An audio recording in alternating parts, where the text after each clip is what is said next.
สวัสดีท่านผู้ชมที่เคารพสบายดีท่านผู้ชมที่เคารพตอนท่านผู้ชมเข้าสู่การรายงานข่าวอรุณใหม่จากของข่าวโทรภาพแห่งชาติข่าวพักเศร้าในมื้อนี้พบกับโฆษกพันงานสุทธิพงศ์และเอกสันติประจักษ์เจ้าสบายดีตอนเช้าสวัสดีจ้ะข่าวเศร้ามื้อนี้ท่านผู้ชมเช่นเคยมีหลายข่าวที่น่าสนใจมานำเสนอ และสิ่งที่ข่าวที่หลายๆท่านกำลังให้ความสนใจและก็ติดตามอยู่ในปัจจุบันนี้ก็คือวาระของการดำเนินกองประชุมสมัยสามัญที่9สภาแห่งชาติสุดที่9ซึ่งดำเนินมา3มื้อผ่านมาก็เห็นว่ามีความเขียงข้อนพอสมควรปัญหาที่ทั้งสังคมให้ความสนใจหลายก็เป็นปัญหาเกี่ยวกับค่าครองชีพบ่ค่ากระแสไฟฟ้าบ่อะไรอื่นๆอีกซึ่งบรรดารัฐมนตรีของแต่ละกระทรวงที่เกี่ยวข้องเพิ่นก็ได้มีการมาตอบคำสักถามของทางสภาแห่งชาติก็คือสมาชิกสภาแห่งชาติเจ้าพวกเขามาเริ่มที่สภาแห่งชาติได้พิจารณาห่างมติมาด้วยการทำพ้องเอาบทรายงานของรัฐบาลเกี่ยวกับการจัดตั้งปฏิบัติแผนพัฒนาเศรษฐกิจสังคมแห่งชาติแผนงบประมาณแห่งรัฐและแผนเงินตรา6 เดือนต้นปี 2025 และทิศทางแผนการใน 6 เดือนท้ายปี 2025 นี้การดำเนินกองประชุมสมัยสามัญที่9สภาแห่งชาติสุดที่9ในภาคเศร้าของเมื่อวันที่ 11 มิถุนายน 2025 ภายใต้การเป็นประธานของท่านสมมาตร พลเสนารองประธานสภาแห่งชาติท่านนางอัมไพวรล่อมบุญแพงเลขาธิการสภาแห่งชาติหัวหน้ากองเลขานุการของประชุมได้ผ่านหางมติสภาแห่งชาติว่าด้วยการรับรองเอาบทรายงานของรัฐบาลเกี่ยวกับการจัดตั้งปฏิบัติแผนพัฒนาเศรษฐกิจสังคมแผนงบประมาณแห่งรัฐแผนเงินตราระยะ6 เดือนต้นปี 2025 และแผนการ6 เดือนท้ายปี 2025 กองประชุมได้แสดงความสมเสยเห็นดีและเป็นเอกภาพต่อกับบทรายงานของรัฐบาลเกี่ยวกับการจัดตั้งปฏิบัติแผนพัฒนาเศรษฐกิจสังคมแห่งชาติแผนงบประมาณแห่งรัฐแผนเงินตราตามมติของสภาแห่งชาติติดพันกับการปฏิบัติ2 วาระแห่งชาติและการแก้ไขปัญหาเข่งห้อนทางด้านเศรษฐกิจในระยะ6 เดือนต้นปี 2025 ภายใต้สภาพการของภาคพื้นและสากลมีการผันแปรไปอย่างซับซ้อนบวกกับข้อยุ่งยากและสิ่งท้าทายจากปัจจัยภายในแต่ด้วยความพยายามและเอาใจใส่ของรัฐบาลบรรดาคาดหมายต่างๆปฏิบัติได้หลายคาดหมายมีความคืบหน้าแต่ก็ยังมีบางคาดหมายที่เห็นว่ายังมีความคืบหน้าหน่อยและมีความเสี่ยงที่จะบ่บรรลุตามมติสภาแห่งชาติเป็นต้นการจะตั้งปฏิบัติแผนพัฒนาเศรษฐกิจสังคมแห่งชาติติดพันกับบรรดาหลักการคาดหมายและวิธีการจุดสุ่มของวาระแห่งชาติว่าด้วยการแก้ไขความยุ่งยากของเศรษฐกิจที่ยังเห็นว่าบ่ทันได้มีผลงานที่พ้นเด่นการปฏิบัติวาระแห่งชาติว่าด้วยการแก้ไขปัญหายาเสพติดก็ยังบ่ทันเข้มงวดเด็ดขาดและยังมีสภาพมีการลักลอบค้าขายยาเสพติดการเสพยาเสพติดประเภทต่างๆมีท่าเอียงที่เพิ่มขึ้นและปรากฏการณ์ย่อท่อเกิดขึ้นในสังคมย้อนติดพันกับปัญหายาเสพติดที่ยังบ่มีทานุดลงอัตราการเติบโตของเศรษฐกิจมหาภาคขยายตัว 4.5% แต่การพัฒนาเศรษฐกิจสังคมในระยะปัจจุบันแมนบ่ทันไปตามทิศสีเขียวและยืนยงเสนอให้รัฐบาลซุ้มใส่แก้ไขปัญหาเข็งหอนทางด้านเศรษฐกิจสังคมในปัจจุบันเป็นต้น 1. คุ้มครองและแก้ไขปัญหาเงินเฟ้อให้บรรลุได้1 ตัวเลขตามมติของสภาแห่งชาติคุ้มครองอัตราแลกเปลี่ยนให้มีความเสถียรและคุ้มครองราคาสินค้าที่จำเป็นต้นอาหารน้ำมันเสือไฟไฟฟ้าเครื่องอุปโภคบริโภคที่กระทบไว้ต่อชีวิตการเป็นอยู่ของประชาชนบรรดาเผ่าพนักงานราชการทหารตำรวจ 2. แก้ไขปัญหาเข็งหอนทางด้านวัฒนธรรมสังคมเป็นต้นการขาดแคลนครูสอนการปะละการเรียนการพัฒนายกระดับฝีมือแรงงานการสร้างเวียกเฮ็ดงานทำการปรับปรุงกองทุนประกันสุขภาพและกองทุนประกันสังคมให้เข้มแข็งยกสูงคุณภาพการบริการปิ้นปัวสุขภาพให้มีคุณภาพและทั่วถึงเพื่อสืบต่อปฏิบัติคาดหมายสภาแห่งชาติได้เสนอให้รัฐบาลสุ่มใส่แก้ไขปัญหาเข่งห้อนทางด้านเศรษฐกิจสังคมปัจจุบันเป็นต้นการคุ้มครองและแก้ไขปัญหาเงินเฟ้อด้านวัฒนธรรมสังคมปรากฏการณ์ย่อท่อด้านสังคมปัญหายาเสพติดพิจารณายุติโครงการเสนอใหม่เอาใจใส่สุขยุ่ส่งเสริมการผลิตเพื่อทดแทนการนำเข้าและเป็นสินค้าส่งออกสู่ส้นสมแปลงเส้นทางที่เปให้กลับคืนมาสู่สภาพปกติโดยไวและอื่นๆการอนุญาตเกี่ยวกับบ่อแห่นี่โดยพื้นฐานแล้วทางบรรดาสภาประจำเขตเลือกตั้งต่างๆบ่ฮับบ่ฮู้เวลามีเรื่องมีราวมีการเกิดเหตุมีปัญหาขัดข้องกระทบจึงให้สภาไปแก้ไข ฉะนั้นอยู่ในนี้ยังให้เขียนใส่ตึงว่าในการเพื่อกวดการและการประเมินนี้ขอให้มีภาคส่วนทางสภาเข้าร่วมนำเพราะว่าระยะพันมาอยู่แขวงสิงห์ขวางมี87โครงการและโครงการกระทบนี่ก็หลายแต่เวลาไปประเมินพวกเฮาบ่ฮู้อยู่ท้องถิ่นเวลากลับคืนไปอยู่ในบทอนุญาตไปว่าผ่านการประเมินได้ A บวก C บวกบวกแต่ว่าประชาชนย้อนว่ากระทบแท้ๆเนี่ยตรงไหนตรงนา อยากให้ซุ่มใส่บรรดาแขวงเนาะอยู่ในเลขเส้นทางอยู่ซ้ายเหนือของพวกเฮานี่ต้มเทียบกันเบิ่งเขตทางไตกับข้ออนุญาตเนาะเส้นทางนี่ก็ดีหลายแล้ว อยากให้ซุ่มใส่เขตทางเหนือนี้เนาะคือแข้งสยามบุรีน่ะโอ้ยลีกคุ้มบ่ได้ประธาน มีแต่เลือกลงจะลงคุ้มใดเนาะบางคุ้มนี่สร้างนอนก็ได้เดี๋ยวนี้นี่น่ะอันนั้นเลยมันสังคมประชาชนนี่ส่งข่าวแล้วก็ส่งทางเพจทางไลน์พวกเฮานี่ไล่จังซั่นอันนี้มันอยากให้ซุ่มใส่แท้ๆเรื่องหนทางเนาะอันนั้นแล้วนอกจากนั้นแล้วมันจุดซุ่มท่านประธาน จุดซุ่มพัฒนาชนบทพวกเฮาที่ว่าเขียนใส่นี่นะบรรดาเขตอยู่ในทั่วประเทศที่ว่าพวกเฮาเป็นจุดซุ่มของรัฐบาลนี่จะซุ่มใส่อยู่ใส่แท้เนาะ พร้อมนี้สมาชิกสภาแห่งชาติหลายท่านก็ได้เสนอเพิ่มเติมในการกำหนดจุดสุ่มอย่างละเอียดจะแจ้งถูกต้องกับความเป็นจริงในการแก้ไขปัญหาเข่งห้อนปัญหาที่มีผลกระทบต่อกับการดำรงชีวิตของประชาชนในปัจจุบันให้มีการกำหนดวิธีการมาตรการในการจะตั้งปฏิบัติอย่างจะแจ้งรวมมาตรการการคุ้มครองกวดกาการประเมินผลเพื่อรับประกันให้แก่การจัดตั้งปฏิบัติทิศทางแผนการ6 เดือนท้ายปีให้บรรลุตามแผนที่กองประชุมได้มอบให้รัฐบาลจัดตั้งปฏิบัติส่วนทางด้านท่านนายกรัฐมนตรีก็ได้ขึ้นชี้แจงต่อกองประชุมสมัยสามัญที่9สภาแห่งชาติสุดที่9เกี่ยวกับปัญหาทางด้านเศรษฐกิจสังคมงบประมาณเงินตราและปัญหาเข่งห้อนทางด้านเศรษฐกิจท่านสอนไซศรีพันดรนายกรัฐมนตรีได้ชี้แจงต่อสมาชิกสภาแห่งชาติเกี่ยวกับเรื่องงานของรัฐบาลในการจัดตั้งปฏิบัติแผนพัฒนาเศรษฐกิจสังคมแผนงบประมาณแห่งรัฐแผนเงินตราระยะ6 เดือนต้นปี2025และทิศทางแผนเวียกจุดสุ่มใน6 เดือนท้ายปี2025ติดพันกับการจัดตั้งปฏิบัติ2 วาระแห่งชาติและการแก้ไขปัญหาเข่งห้อนทางด้านเศรษฐกิจโดยเฉพาะอธิบายเพิ่มเติม6 ข้อซักถามเพื่อให้สำเร็จตามทิศทางคาดหมายที่ได้รับร้องซึ่งรัฐบาลจะฮีบห้อนหั่นเป็นแผนเวียกแผนงานและโครงการละเอียดแบ่งความรับผิดชอบให้บรรดาแขนงการทั้งส่วนกลางและท้องถิ่นให้ละเอียดจัดสรรงบประมาณในการปฏิบัติอย่างเหมาะสมและทันการทั้งกำหนดคาดหมายปฏิบัติให้สำเร็จอย่างชัดเจนแต่งตั้งคณะรับผิดชอบเฉพาะโดยมอบให้บรรดาทานรองนายกรัฐมนตรีที่ชี้นำแต่ละของเขตเวียกงานเป็นหัวหน้าเพื่อติดตามเวียกงานที่เข่งห้อนเร่งด่วนและเวียกงานที่ติดพันกับความรับผิดชอบของหลายแขนงการเพื่อแก้ไขให้ทันการปฏิบัติกลไกการแบ่งขั้นแบ่งความรับผิดชอบให้จะแจ้งกลไกประสานงานระหว่างกระทรวงองค์การและท้องถิ่นให้ละเอียดแน่นแฟ้นเพิ่มความเป็นเจ้าการเป็นเจ้าของเวียกและความรับผิดชอบให้การจัดตั้งปฏิบัติเวียกงานให้สูงขึ้นพร้อมทั้งปฏิบัติมาตรการอย่างเข้มงวดเด็ดขาดในการคุ้มครองรัฐคุ้มครองสังคมด้วยกฎหมายซุ่มใส่สุกยู่ติดตามกฎกาประเมินการปฏิบัติเวียกงานจุดสุมก็คือแผนพัฒนาเศรษฐกิจสังคมแห่งชาติแผนงบประมาณแห่งรัฐและแผนเงินตราก่อนอื่นเมื่อเป็นต้องสืบต่อซุ้มใส่แก้ไขเงินเฟ้อแต่แลกเปลี่ยนเงินตราต่างประเทศให้มีความเสถียรและสู่ส้นในเมื่อปี2025ให้เงินเฟ้อลดลงมาเป็น1ตัวเลขอันนี้ก็เป็นเวียกงานที่ท้าทายสมควร2มันอยู่แห่งการผลิตภายในเพื่อส่งใส่ภายในและส่งออกให้หลายและแข็งแรงกว่าเก่าเพื่อลดผ่อนการนำเข้าสินค้าและการหัวไหลเงินตราออกต่างประเทศ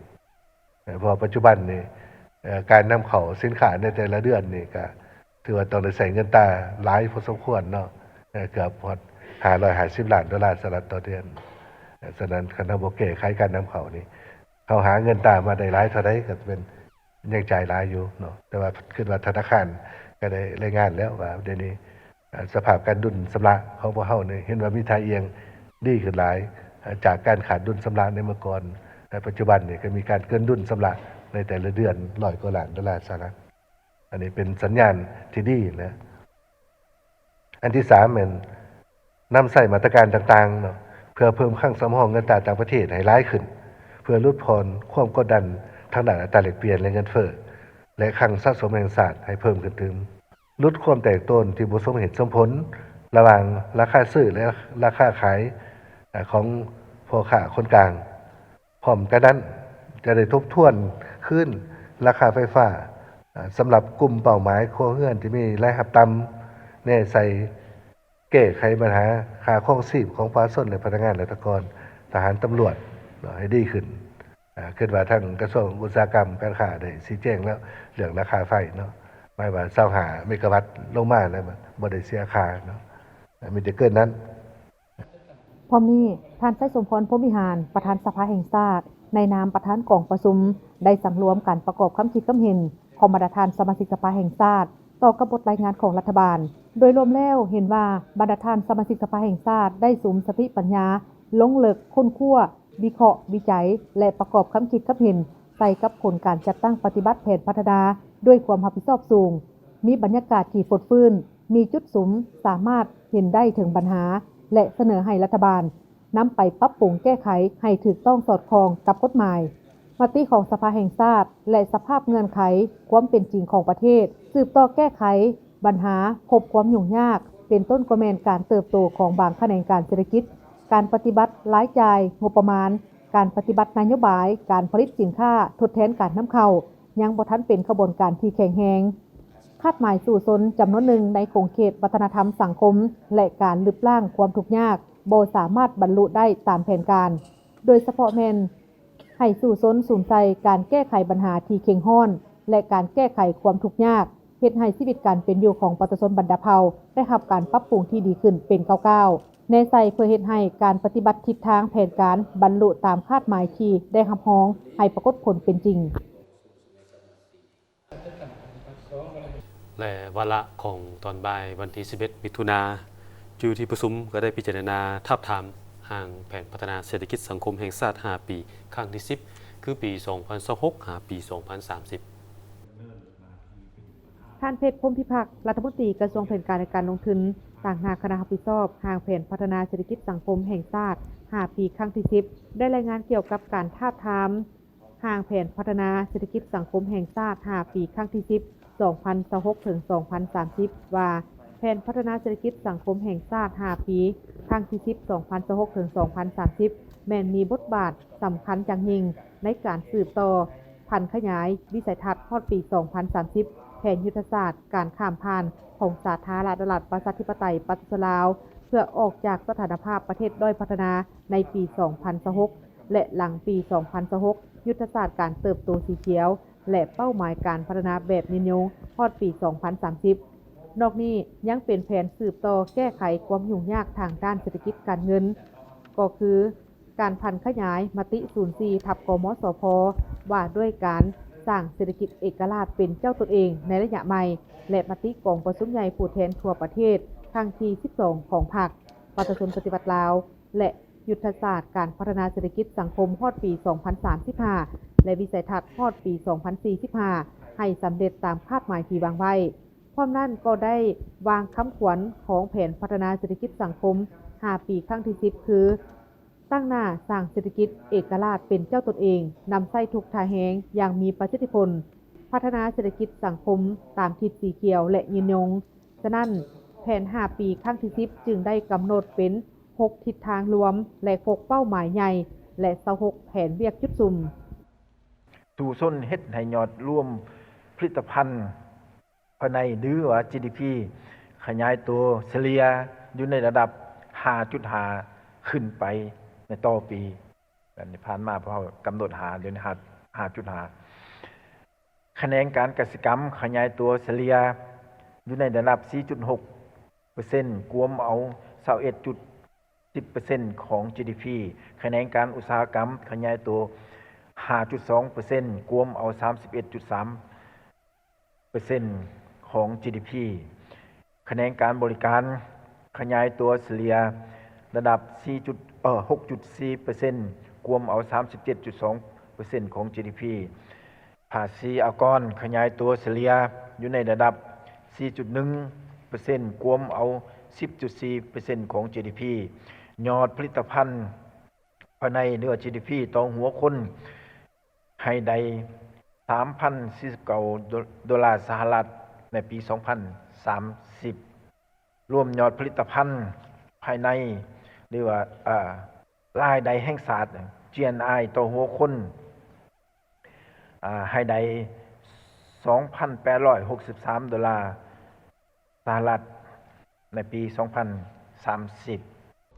พร้อมนี้บรรดาท่านสมาชิกสภาแห่งชาติก็ได้พร้อมกันประกอบคำคิดคำเห็นเสนอต่อรัฐบาลเพื่อซอกหาวิธีแก้ไขปัญหาหีบด่วนปัญหาที่เกิดขึ้นในสังคมปัจจุบันซึ่งประชาชนยังมีความเป็นห่วงและคองคอยการแก้ไขปัญหาต่างๆเช่นค่าครองชีพนับมือนับเพิ่มขึ้นค่ากระแสไฟฟ้าอัตราเงินเฟ้อแต่ข้าพเจ้าอยากเสนอให้คนครัวจังซี่ถ้าพวกเฮากำหนดการขุดค้นแร่ธาตุปรุงแต่งแร่ธาตุนี่อยู่ในอันดับที่3นี่มันจะบ่เฮ็ดให้พวกเฮามีความยุ่งยงการขุดค้นแร่ธาตุนี่ขุดแล้วก็หมดไปเลยบ่สามารถที่เป็นพื้นฐานให้แก่เศรษฐกิจนี้ต่อไปในอนาคตพวกเฮาควรกำหนดแขนงผลิตกสิกรรมและปรุงแต่งผลิตภัณฑ์กสิกรรมนี่เป็นบริมสิทธิ์อันดับหนึ่งสำหรับทางแผนพัฒนาเศรษฐกิจสังคมแห่งชาติ5 ปีครั้งที่ 10 2016 ถึง 2030 นี่ถือได้ว่าเป็นทางแผนพัฒนาเศรษฐกิจสังคมแห่งชาติที่สำคัญในการจัดตั้งปฏิบัติแผนนี้ให้ปรากฏผลเป็นจริงประธานกองประชุมได้มีคำเห็นเจาะจิ้มเพื่อให้ได้รับประสิทธิผลในการจัดตั้งปฏิบัติในต่อหน้าตลอดเวลาของการดำเนินกองประชุมสภานี้ท่านผู้ชมทางบ้านที่ต้องการอยากประกอบส่วนคำคิดคำเห็นเข้ามายังกองประชุมสภาก็สามารถประกอบส่วนได้ผ่านสายด่วนสภาแห่งชาติที่หมายเลขโทรศัพท์156พร้อมเดียวกันนี้ทางโทรภาพแห่งชาติก็มีรายการพิเศษตลอดเวลาของการดำเนินกองประชุมให้ท่านผู้ชมได้ติดตามชมถึงบ้านนะอีกมาต่อด้วยข่าวของทางของว่าการศูนย์กลางภาคได้มีการเปิดสุดอบรมเวียกงานแข่งขันย่องยอให้กับบรรดาพนักงานรัฐกรภายในของว่าการศูนย์กลางภาคเข้าร่วมในพิธีเปิดสุดอบรมโดยการเป็นประธานและกล่าวเปิดของสหายค้ำผาพิมพ์สอนรองหัวหน้าของว่าการศูนย์กลางภาคโดยมีทั้งหมดแม่น40 ทานที่มาจากบรรดากรมภายในเข้าร่วมเนื่องในบทเรียนที่นำมาเสนอในครั้งนี้ประกอบมี5หัวข้อก็คือการกำเนิดและการขยายตัวของเวียกงานสดุดีย่องยอเวียกงานแข่งขันเวียกงานย่องยอเวียกงานคุ้มครองนามยศวิธีการประดับการย่องยอซึ่งให้เกียรตินำเสนอโดยมีวิทยากรที่มาจากกรมแข่งขันและย่องยอกระทรวงภายในก็คือคณะจัดตั้งศูนย์กลางภาคการจัดอบรมในครั้งนี้ฝึกอบรมในครั้งนี้ก็เพื่อให้ผู้ที่เข้าร่วมนั้นได้เป็นการยกระดับความรู้และความเข้าใจเกี่ยวกับกฎหมายความสำคัญของเวียกงานของการแข่งขันย่องยอกำแน่นได้บรรดานิติกรรมที่เป็นบอนอิงในการค้นคว้าหลักการคาดหมายขอบเขตเนื้อในและขั้นตอนของการแข่งขันย่องยอเพื่อรับประกันให้แก่การจัดตั้งปฏิบัติเวียกงานแข่งขันย่องยอให้ถูกต้องสอดคล้องตามระเบียบหลักการสำหรับเกี่ยวกับผลสำเร็จของเวียกงานทางด้านเวียกงานตัวจริงได้มีการเลือกเฟ้นบุคคลและการจัดตั้งที่มีผลงานดีเด่นอย่างแท้จริงในโอกาสดังกล่าวนี้สหายค้ำผาพิมพ์สอนก็ได้เรียกร้องให้บรรดาทานที่เข้าร่วมในการฝึกอบรมครั้งนี้จงเป็นเจ้าการในการเอาใจใส่ค้นคว้าหำเฮียนถอดถอนบทเรียนนำวิทยากรที่มีประสบการณ์มีการแลกเปลี่ยนบทเรียนกับผู้ที่เข้าร่วมในการฝึกอบรมในครั้งนี้ด้วยกันให้มีความรู้และความเข้าใจอย่างลึกซึ้งสามารถนำไปจัดตั้งปฏิบัติให้ปรากฏผลเป็นจริงญาติแยงเอาความรู้นำบรรดานักวิทยากรผู้ที่มีประสบการณ์สูงในการถ่ายทอดบทเรียนเพื่อนำมาพัฒนาเวียกงานของตนก็คือการจัดตั้งในต่อหน้าให้สูงขึ้นมาต่อที่กระทรวงยุติธรรมได้จัดงานเฉลิมฉลองวันเด็กน้อยสากลในปีนี้ซึ่งเพื่อให้สังคมได้คำนึงรับรู้ถึงความหมายความสำคัญและสิทธิของเด็ก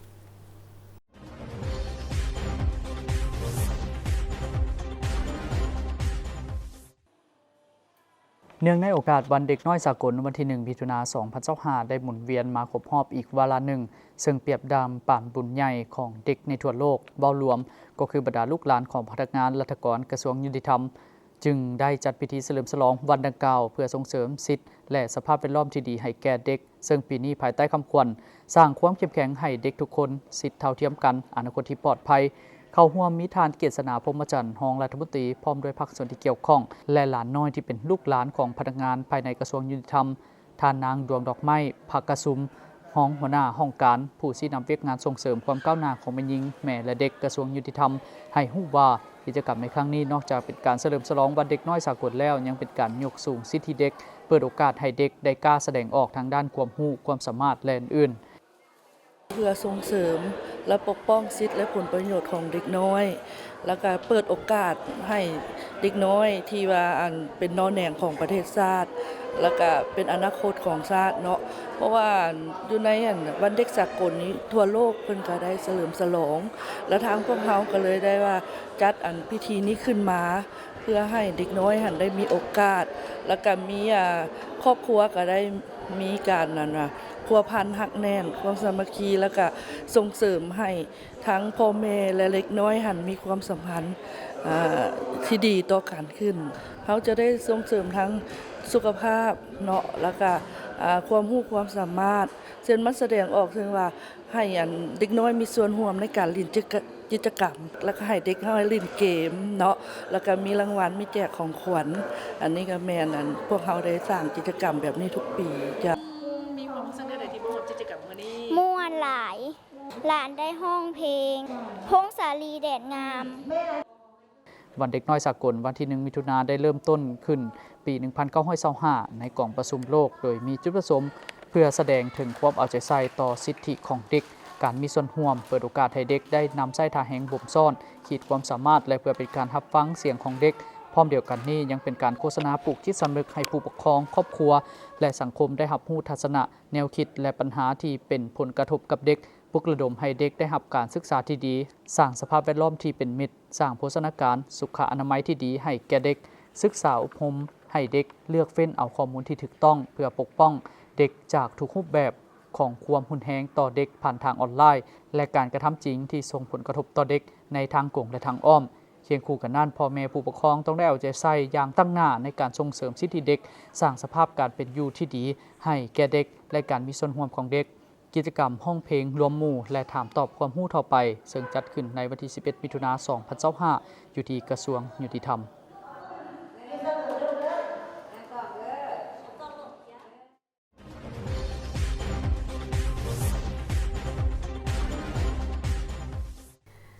เมื่อว่าถึงการพัฒนาตัวเมืองเฮ็ดให้ประชากรที่นับมือนับเพิ่มขึ้นซึ่งเฮ็ดให้ปริมาณของขี้เหงื่อในชุมชนในแต่ละมือนั้นก็ถือว่าเพิ่มขึ้นเช่นเดียวกันซึ่งได้สร้างปัญหาให้แก่ทางภาคส่วนของการบริหารรวมไปถึงการจัดการขี้เหงื่อดังนั้นถ้าจะว่าถึงว่าการคัดแยกขี้เหงื่อตั้งแต่หัวทีนี่ถือว่าเป็นวิธีการที่ดีและก็เป็นวิธีการที่จะเฮ็ดให้การกำจัดขี้เหงื่อนี่ง่ายขึ้น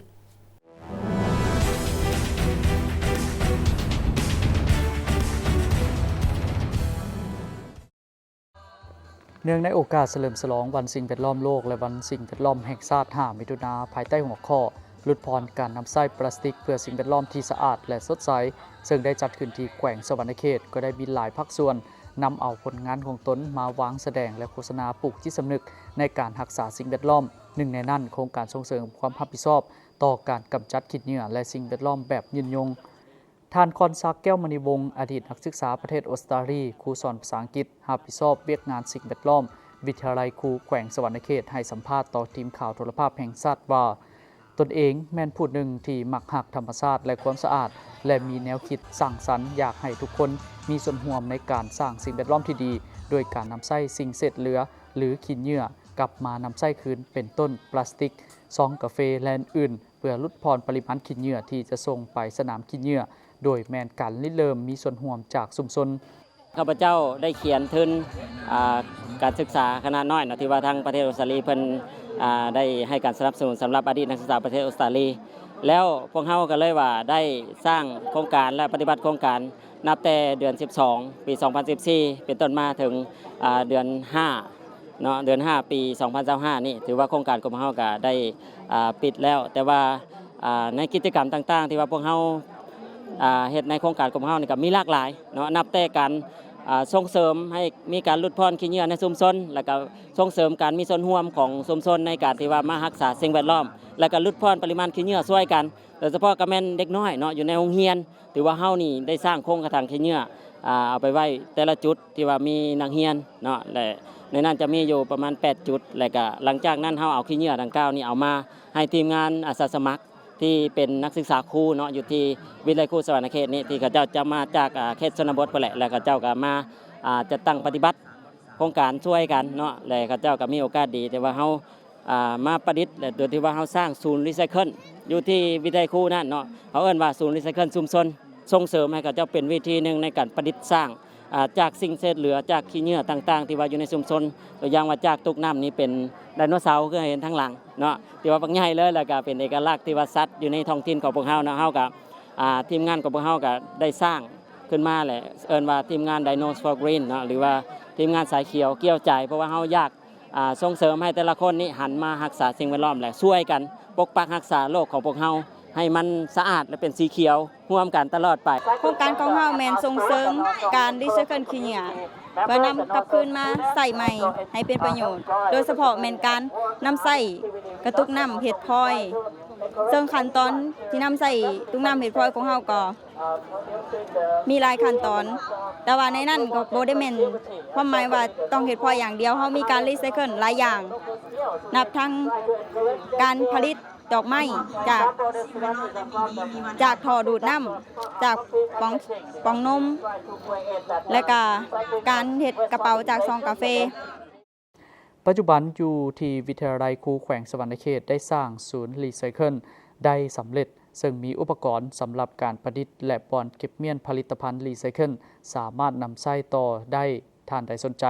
อยากมาทัศนศึกษาเรียนรู้ก็สามารถร่วมสัมผัสได้ที่วิทยาลัยครูแขวงสวรรณเขต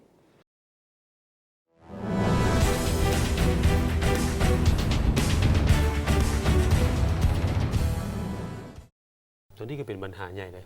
หลายประเทศนี่เพิ่นพยายามขนาดพยายามในการพยายามให้ไทยสังคมนี้มีการลดพรการสร้างขี้เหงื่อให้หลายเท่าที่จะหลายได้แต่ว่าในความพยายามในจุดนี้ก็ยังถือว่ายังเป็นปัญหาหนักอยู่เขาต้องปลูกจิตสำนึกกันตั้งแต่น้อยไปตั้งแต่น้อยไปละฮู้จะคัดแยกขี้เหงื่อแม่น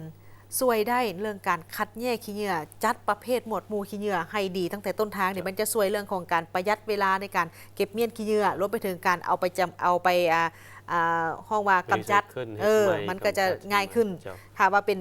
ประเภทเศษอาหารโบนี่บางเทื่อก็สามารถนำไปเป็นปุ๋ยเป็นอย่างตื่นได้อีกเด้แม่นแล้วเพราะว่าจุดนี้นี่เขาเห็นเลยว่าปัญหาอีกอันนึงมันมารยาททีมซ้ายๆก็เฮ็ดให้มีปัญหาแม่นแหละขี้เหงื่อตามมานี่เต็มหมดเลยเจ้าเมื่อเว้าถึงว่าปัญหาขี้เหงื่อมันเป็นปัญหารวมของหมดทุกคนในสังคมอีหลีเพราะว่าถ้าว่าสภาพแวดล้อมบ่ดีสิ่งแวดล้อมบ่ดีมันก็จะส่งผลกระทบต่อทั้งคนและสัตว์และสิ่งแวดล้อมนํกันแม่นแล้วมาต่อที่บริษัทเบลเลาจำกัดได้มอบน้ำดื่มและขนมให้สถาบันเลือดแห่งชาติเพื่อเป็นการประกอบส่วนในการจัดกิจกรรมการบริจาคเลือดเพื่อช่วยเหลือสังคมในโอกาสเฉลิมฉลองวันเลือดโลก 14 มิถุนายน 2025 ที่ศูนย์การค้าลาวไอเทครวมมูลค่าทั้งหมด120 ล้านกีบพิธีมอบรับเครื่องช่วยเหลือดังกล่าวได้จัดขึ้นในวันที่ 9 มิถุนายน 2025 อยู่สถาบันเลือดแห่งชาติโดยการกล่าวมอบของทานสิทธิไซเกตวงศ์คณะอำนวยการบริษัทเบียร์ลาวจำกัดและรับโดยดร.จันทราสุขสาครหัวหน้าสถาบันเลือดแห่งชาติซึ่งมีพนักงานวิชาการทั้ง2ฝ่ายเข้าร่วมเครื่องที่นำมามอบในครั้งนี้ประกอบมีน้ำ35มิลลิลิตรจำนวน500แพ็คสติงจำนวน200แพ็คขนมจำนวน50แกะรวมมูลค่าทั้งหมด120 ล้านกีบเครื่องที่นำมามอบแมนจะนำไปใส่เข้าในขบวนการบริจาคเลือดเพื่อเฉลิมฉลองวันบริจาคเลือดซึ่งจะได้จัดขึ้นในวันที่ 12 มิถุนายน 2025 ที่ศูนย์การค้าลาวไอเทคพรหลวงจันทร์ได้เข้าร่วมรับบริจาคเลือดในมื้อนั้นซึ่งเห็นได้ความหมายความสำคัญดังกล่าวทางบริษัทเบียร์ลาวได้ตอบสนองเครื่องบำรุงให้แก่ผู้บริจาคเลือดเป็นต้นแม่นน้ำดื่มและขนมและก็เครื่องดื่มสำหรับผู้บริจาคเลือดเพื่อให้มีความสดชื่นขึ้นเนาะอันนี้ก็เป็นการประกอบส่วนอันหนึ่งของบริษัทเบียร์ลาวซึ่งได้ตอบสนองให้พวกเรามาทุกๆปีด้วยดีตลอดมาปีนี้ก็เป็นเพิ่นได้ตอบสนองเครื่องดื่มดังกล่าวเป็นมูลค่า120 ล้านกีบเนาะซึ่งว่าก็เป็นมูลค่าที่สูงสมควรเพื่อตอบสนองในแก่การปลุกระดมบริจาคเลือดในปี 2025 นี้เป้าหมายที่พวกเราต้องรับบริจาคเลือดให้ได้ 80,400 ถุงในขอบเขตทั่วประเทศ ซึ่งว่าในปัจจุบันนี้ก็เห็นว่ายังบ่ทันได้บรรลุตามเป้าหมายใน6เดือนต้นปีเทื่อฉะนั้นจึงว่าเพื่อบรรลุเป้าหมายดังกล่าวพวกเขาก็ได้เฮ็ดกิจกรรมหลากหลายเนาะโดยเฉพาะแม่นกิจกรรมในวันสำคัญของสากลกิจกรรมในวันสำคัญของชาติโดยเฉพาะแม่น3วันประวัติศาสตร์หรือขบวนการทางชาติและพัฒนาและอื่นๆซึ่งพวกเขาก็ได้จัดอย่างต่อเนื่องในทุกๆเดือนนอกจากนั้นก็มีการบริจาคเลือดออกหน่วยเคลื่อนที่ตามสถานที่ต่างๆแต่ว่าเนื่องจากว่าความต้องการของคนเจ็บในแต่ละวันมีความสูงสมควรเนาะและการตอบสนองในยังบ่ได้เรียกร้องตามความต้องการนั้นเถื่อฉะนั้นก็เชิญชวนให้บรรดาทานที่มีเงื่อนไขเนาะ17 ปีขึ้นเมื่อบ่ว่าจะเป็นเพศหญิงเพศชายน้ำหนัก45 กิโลขึ้นไปมีสุขภาพแข็งแรงมาบริจาคเลือดได้เพื่อตอบสนองเหนื่อยให้แก่คนเจ็บเพราะว่าในปัจจุบันนี้แม่นยังบ่ทันได้เพียงพอกับความต้องการเถื่อการบริจาคเลือดในครั้งนี้สถาบันเลือดแม้นได้เปิดกว้างโดยได้เชิญเอาบรรดาส่วนสั้นจากนครหลวงวิจันทร์ผู้ที่สนใจบริจาคเลือดเข้าร่วมซึ่งการบริจาคเลือดครั้งนี้คาดว่าจะมีผู้ร่วมบริจาคเลือดทั้งหมดประมาณ500 กว่าคนการเฉลิมฉลองวันบริจาคเลือดโลกแม้นได้กำหนดเอาวันที่14 มิถุนายนของทุกๆปีซึ่งสาธารณรัฐประชาธิปไตยประชาชนลาวเฮาปีนี้ได้กำหนดเอาวันที่12 มิถุนายน 2025เป็นมื้อฉลองและวันที่16 มิถุนายนจะเป็นมื้อจัดอยู่แขวงจำปาสักและบรรดาแขวงอื่นๆแม้นจะได้จัดขึ้นตามความสะดวกของแขวงปีนี้สถาบันเลือดแห่งชาติมีเป้าหมายบริจาคเลือดให้ได้ 84,000 ถุงในขอบเขตทั่วประเทศแต่มาฮอดปัจจุบันผ่านมา6เดือนต้นปีแม้นยังบ่ทันบรรลุเป้าหมายแต่ถึงอย่างใดก็ตามสถาบันเลือดแห่งชาติจะพยายามขนขวายและสร้างกระบวนการบริจาคเลือดในวันสำคัญต่างๆของพรรคของรัฐเพื่อให้สังคมเข้ามาบริจาคเลือดให้นับมือนับหลายขึ้นเพราะปัจจุบันเลือดแม่นบ่เพียงพอกับความต้องการของคนเจ็บฉะนั้นจึงเรียกร้องให้ทั่วสังคม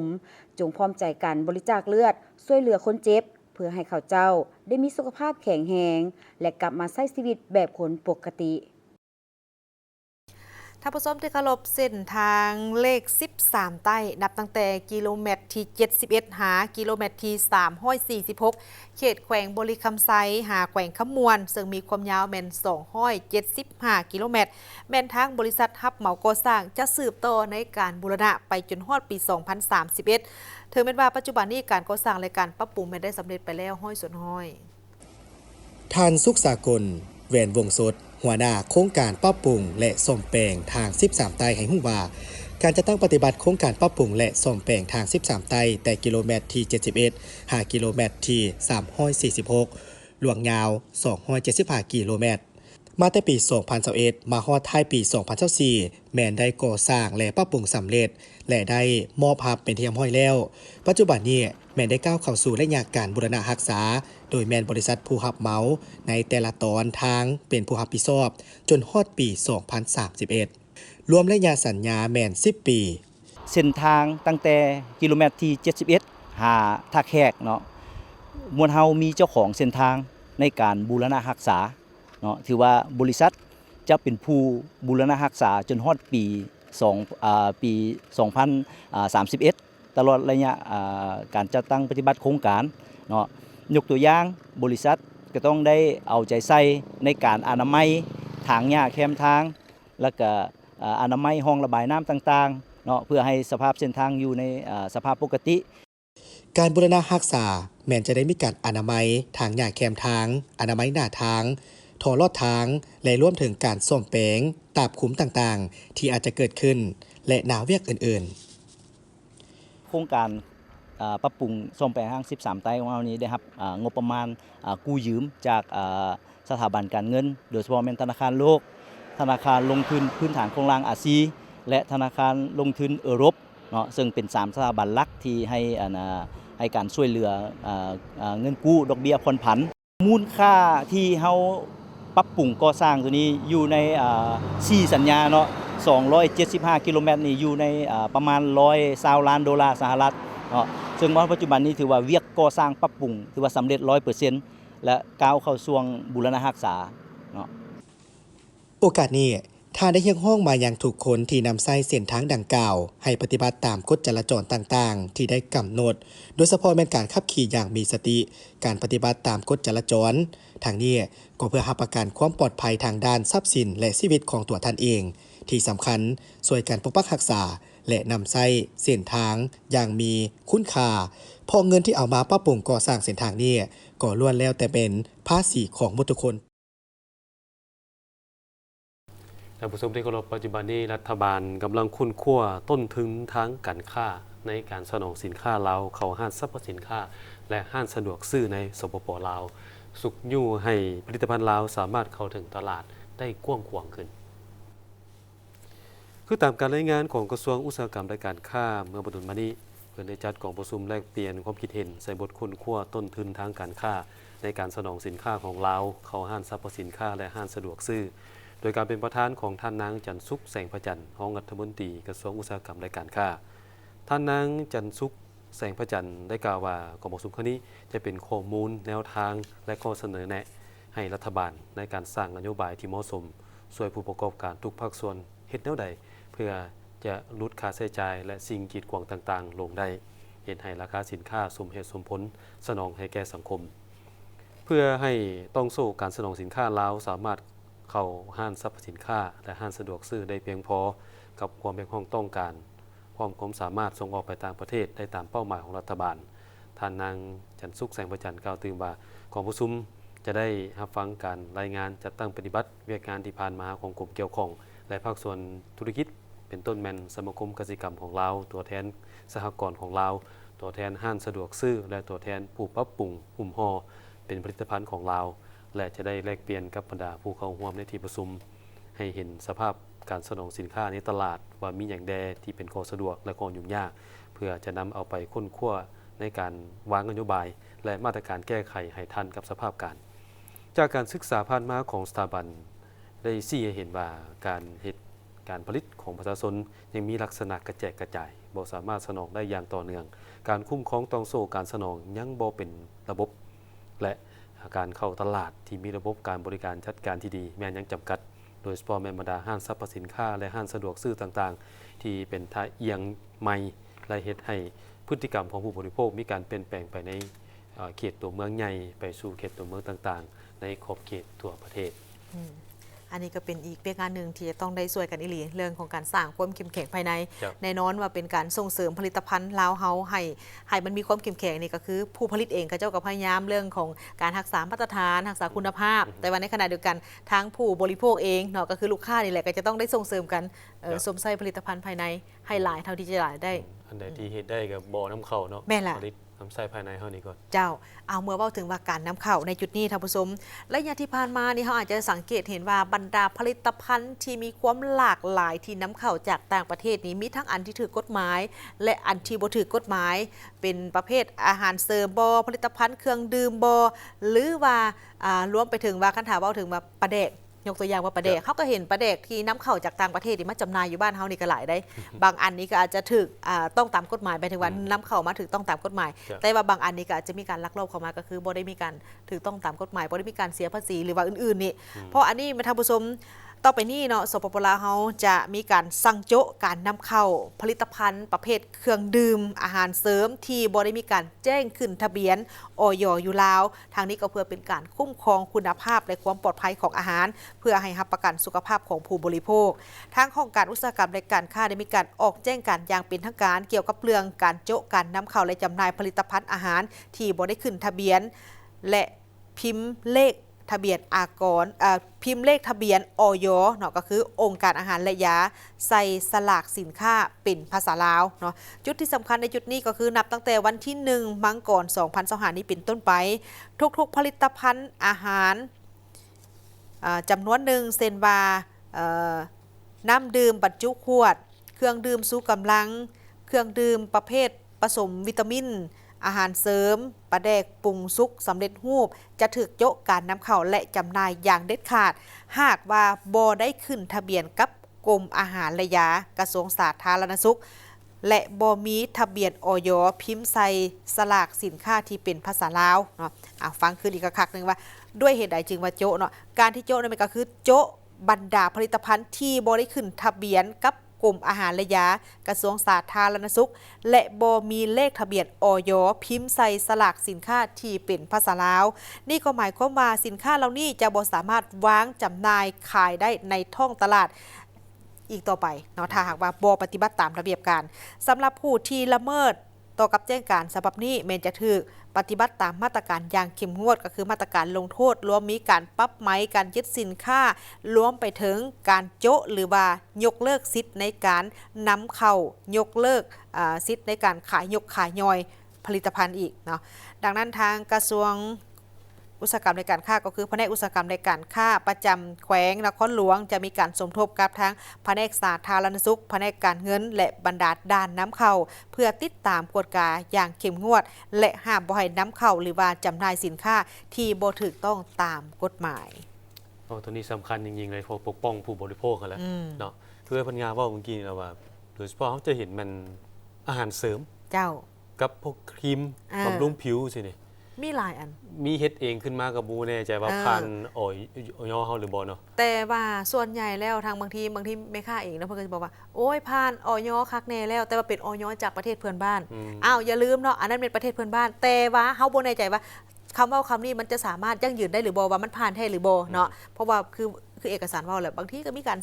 สั่งผลิตเองก็มีเนาะฉะนั้นในจุดนี้เราจะต้องว่าห้องว่าเคารพต่อระเบียบกฎหมายของบ้านเฮาก็คือสินค้าที่จะนำเข้ามาจำหน่ายมาขายอยู่บ้านเฮาก็จะต้องมีการขึ้นทะเบียนคักแน่นี่แหละต้องได้มีการผ่านถ้ามันเกี่ยวกับเรื่องของอาหารการกินก็ต้องไปผ่านทางองค์การอาหารและยาอีกต้องมีเลขทะเบียนคักแน่ผู้บริโภคก็มีสตินิดนึงเชื่อเขาเจ้าตัวก็มีเลยสติ๊กเกอร์ปลอมนี่ก็มีบ่ได้ฮู้ได้เนาะต้องได้กวดการน้ำกันแล้วคันถามว่าสงสัยก็ต้องแจ้งหาหน่วยงานเกี่ยวข้องเลยเดี๋ยวนี้มันก็สะดวกว่ามันมีบาร์โค้ดสามารถกวดได้มัน QR อย่างต่างมันสามารถจะกวดได้ว่าสินค้านี้แท้บ่แต่ว่าส่วนใหญ่แล้วคนก็บ่ค่อยมีสติที่จะไปกวดอันที่1และอันที่2ก็เป็นกันหาว่าเป็นวัยรุ่นเด้คนรุ่นใหม่ได้ก็สิบ่ฮู้ครับเป็นรุ่นอายุหลายได้เพิ่นก็บ่ค่อยสนใจหรือว่าบ่ฮู้เกี่ยวกับวิธีการกวดผู้แก่เริ่มซื้อเครื่องออนไลน์หลายโฆษณานึงถึกใจแล้วมีวิธีการโฆษณาดีสวดสักส่วนเด้ฉันต้องมีสติแท้ถามลูกถามหลานนั้นเพราะเพิ่นก็สิทันสมัยเรื่องการนำใช้เทคโนโลยีบ่เจ้าอันนี้ก็เป็นความปลอดภัยของเฮาทุกคนนี่แหละท่านผู้ชมไปที่แขวงสารวันเนาะเพิ่นได้เปิดศูนย์ปิ่นปัวและฟื้นฟูสุขภาพผู้ติดยาเสพติด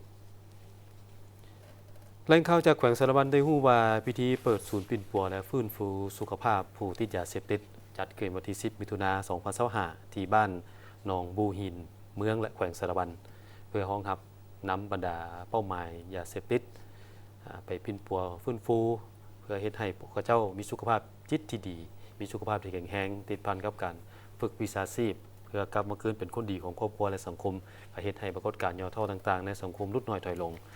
สังคมมีความสงบสุขและเป็นระเบียบเรียบร้อยประกอบส่วนอย่างตั้งหน้าเข้าในการพัฒนาเศรษฐกิจสังคมดีขึ้นแต่ละก้าว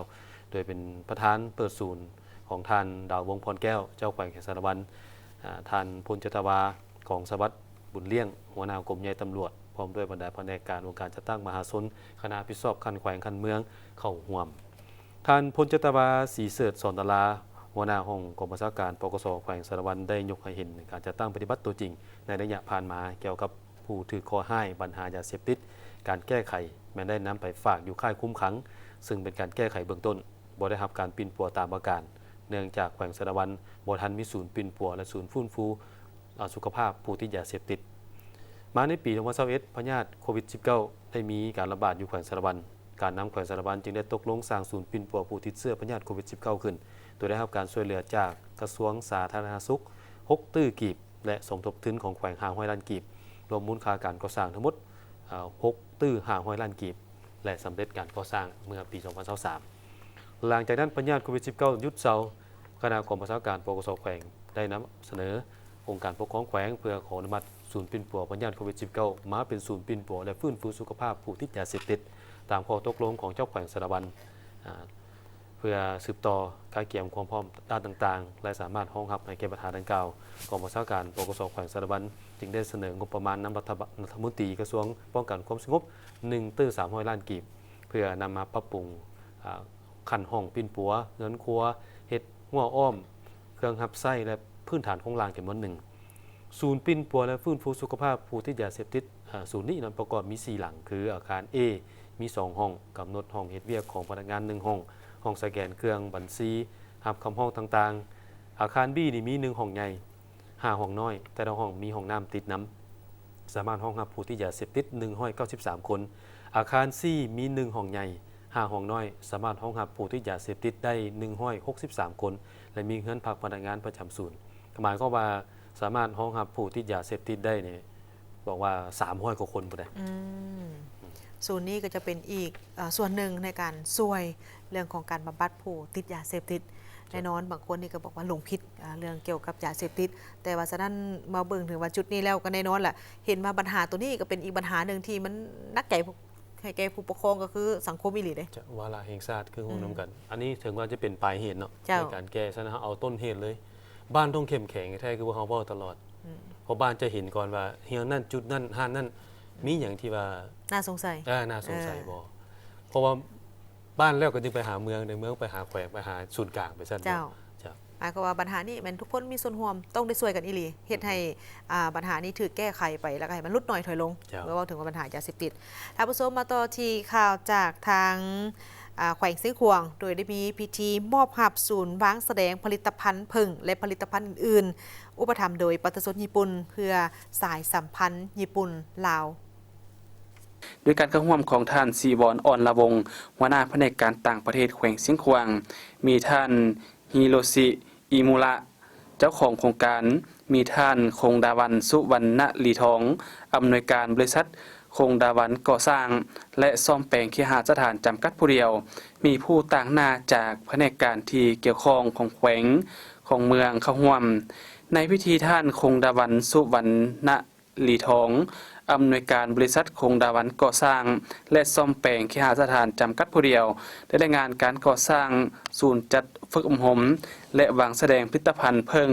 และผลิตภัณฑ์อื่นๆซึ่งเป็นอาคาร2ชั้นขนาด 10.5 เมตรคูณ20 เมตรได้เริ่มลงมือก่อสร้างมาแต่วันที่ 6 สิงหาคม 2024 ฮอดวันที่ 26 กุมภาพันธ์ 2025การก่อสร้างสำเร็จ100%ใช้เวลาการก่อสร้างทั้งหมดแม่น6 เดือนกว่าในมูลค่า 124,000 กว่าดอลลาร์โดยได้รับทุนสนับสนุนจากรัฐบาลญี่ปุ่นองค์การเทอร่าลีไนซันการก่อสร้างแม่นไปตามการออกแบบที่ได้มาตรฐานเทคนิคและปฏิบัติบรรดาหน้าเวียกต่างๆสำเร็จตามการกำหนดประกอบอุปกรณ์ครบสุดจากนั้นก็ได้เซ็นมอบรับโครงการก่อสร้างศูนย์จัดฝึกอบรมและวางแสดงผลิตภัณฑ์เพิ่งระหว่างบริษัทคงดาวันก่อสร้างและซ่อมแปลงเคหสถานจำกัดผู้เดียวโดยมอบให้องค์การเทอร่าลีไนซันได้นำใช้เพื่อประกอบส่วนเข้าในการปฏิบัติวิชาการต่างๆให้มีความสะดวกสบายและยาวนานจากนั้นก็ได้ตัดแถบผ้าเปิดป้ายการนำใช้ศูนย์วางแสดงผลิตภัณฑ์เพิ่งและผลิตภัณฑ์อื่นๆอยู่แขวงซิ่งขวางอย่างเป็นทางการทั้งหมดนี้คือการรายงานข่าวเศร้าอรุณใหม่จากห้องข่าวโทรภาพแห่งชาติขอบใจทีมและทานให้เกียรติติดตามรับชมข่าวพบกันได้ใหม่ในการรายงานข่าวภาคต่อไปส่วนข่าวภาคนี้ผู้ชมทั้งสองพร้อมกับทีมงานข่าวเศร้าลาท่านผู้ชมไปก่อนสบายดี